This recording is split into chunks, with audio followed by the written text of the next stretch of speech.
ঢাকায় রেফার করছিল।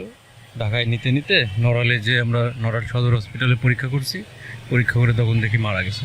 তারপর ব্যাক নিয়ে আসছি। বারান্দিপাড়া আমরা শুনছি, আমরা তো আসলে জানি না, আমরা শুনছি বারান্দিপাড়া ফুলতলা ফুলতলা এলাকায় চোর সুমন, চোর রিপন, চোর শরীফ এরা এগুলো করেছে। এরা বিগত দিনেও অনেক অকাম করে, জিতু এদের বাধা দেয় প্রতিনিয়ত। বাধা দেওয়ার কারণে বিগত দিনের জের ধরে কালকে এই ঘটনাটা ঘটেছে। আমরা এলাকার ছেলে হয়ে যতটুকু আমরা জানি বা যতটুকু দেখি যে জিতু ভাই বিভিন্ন মাদক ব্যবসায়ী বা এলাকায় অসামাজিক কাজে যারা লিপ্ত ছিল, যেমন চুরি, দেহ ব্যবসা, হাবিজাবি যত অসামাজিক কাজে লিপ্ত ছিল, তাদের কাছে একটা বিশাল বাধা ছিল। আমি ছোটবেলা থেকে যতটুকু দেখে আসছি যে কোনো সামাজিক কাজে তার কোনো বাধা ছিল না। যত অসামাজিক কাজ, মাদক ব্যবসা, চুরি টুরি এসবের কাজে একটা বাধা ছিল। আর হত্যাকাণ্ড যেখানে হয়েছে বা যে পরিবেশে হয়েছে, তারাও একটা চোর সিন্ডিকেট, মাদক সিন্ডিকেট, এরকম সমন্বিতভাবে আমার ধারণা বা আমাদের এলাকাবাসীর ধারণা একটা মাদক, এইসব কারণেই তার একটা হত্যাকাণ্ড ঘটেছে। আমার একটা জোর দাবি থাকবে যে আমাদের 1 নম্বর ওয়ার্ড সহ পুরো যশোর জেলা মাদক মুক্তটা আমাদের একটা যুব সমাজের একটা বিশেষ দাবি থাকবে। কারণ মাদকটা এত সহজেই আর এতভাবে এটা প্রচারিত হয়েছে। একটা সময় আমরা দেখতাম, ধরেন একটা বয়স এসে মানুষ মাদক খেত, কিন্তু এখন ক্লাস 6, 7, 8, 10 থেকে শুরু করে এত কারণ সবচেয়ে বড় কথা সহজে পাওয়া যাচ্ছে মানে প্রধান সহজে সেবন করা শিখতেছে। আর মাদক পুটিগুলো 1 নম্বর ওয়ার্ডে, বিশেষ করে 1 নম্বর ওয়ার্ডে মাদক পুটিগুলো কিন্তু মানে সবাই জানে এটা কোথায়।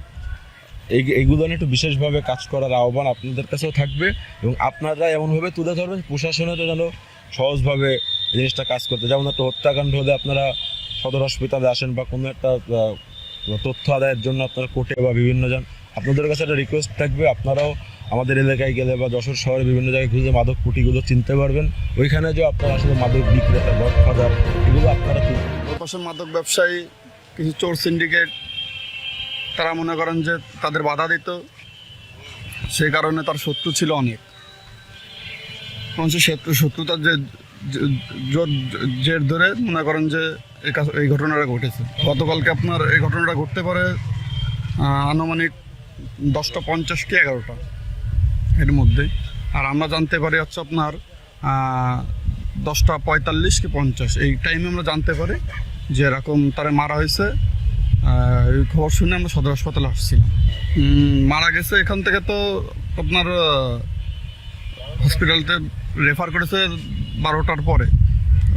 12টার পরে নিতে নিতে এই জায়গাতে মারা গেছে নাকি খুব সঠিক জানি না, কিন্তু নড়াইলে যে আমরা মানে পুরোপুরি খবর পেয়েছি যে মারা গেছে। শুনে আসছি। কাল রাতে 999-এর কল পেয়ে কোতোয়ালি থানার একটি টিম যশোর শহরের বারান্দিপাড়া ফুলতলা এলাকা থেকে শরীফুল ইসলাম জিতুর আহত অবস্থায় তাকে উদ্ধার করে। তার শরীরে এলোপাথারি আঘাত ছিল।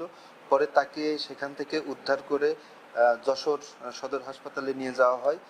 প্রাথমিক চিকিৎসা শেষে উন্নত চিকিৎসার জন্য তাকে ঢাকায় রেফার করা হয়, কিন্তু প্রতিমধ্যে সে মারা যায়। তো এই শরীফুল ইসলাম জিতুর নামেও মোট খুন, তারপরে মাদক এবং অস্ত্র আইনে মোট 14টা মামলা আছে। এলাকাতেও সে এই সন্ত্রাসী হিসেবে পরিচিত। তো আমরা তার এই হত্যাকাণ্ডে আমরা সন্দেহভাজন সুমন মিয়া নামে একজনকে গ্রেপ্তার করেছি। তার বাড়িও এই শহরের ফুলতলা এলাকায়, এবং হত্যাকাণ্ডে ব্যবহৃত একটা বড় ছুরি এবং একটা চাকু উদ্ধার করেছি। মূলত এই ভিকটিম শরীফুল ইসলাম এবং আসামি সুমন মিয়া এরা একই সাথে তাদের চলাফেরা ছিল। মাদক সেবন এবং অভ্যন্তরীণ কোন্দল থেকে এই হত্যাকাণ্ডটা সংঘটিত হয়েছে বলে আমরা প্রাথমিকভাবে জানতে পেরেছি। এটা তদন্ত চলমান। আমরা আশা করি খুব দ্রুতই এর কারণ উদ্ঘাটন করতে পারব।